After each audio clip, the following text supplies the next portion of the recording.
আমার নির্বাচনে জেতার জন্য যদি তারেক রহমানকে এখানে আইনা ভোট চাওয়াইতে হয়, সেটা আমার জন্য এবং এই এলাকার মানুষের জন্য লজ্জার হবে। কারণ আমি একটা দলের প্রধান, এই এলাকার সন্তান। বিগত প্রতিকূল সময়ে আমাদের যে অবদান, যে লড়াই সংগ্রাম এবং গত 1.5 বছরে মানুষের জন্য যা করেছি, সেইটা বিবেচনায় যদি মানুষ ভোট না দেয়, তাহলে এটা একটা অকৃতজ্ঞতার পরিচয় হবে।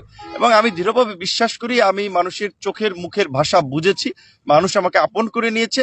এবং দেখা যাবে যে নির্বাচনে দেখবেন যে সমস্ত প্রার্থীরা থাকবে, তাদের চেয়ে 2 গুণ 3 গুণ বিপুল ভোটে ইনশাল্লাহ জয়লাভ করব।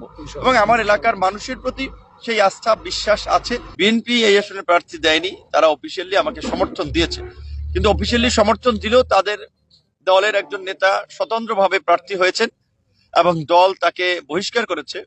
দল যে তাদের বিদ্রোহী প্রার্থীদের বিষয়ে কতটুকু সিরিয়াস, এটা আমরা দেখেছি যে 30শে ডিসেম্বর যেদিন বেগম খালেদা জিয়া মারা গিয়েছেন পরচলে, সেই দিন বিকালবেলায় কিন্তু এই বহিষ্কার আদেশ তাদের দপ্তর থেকে প্রকাশিত হয়েছে।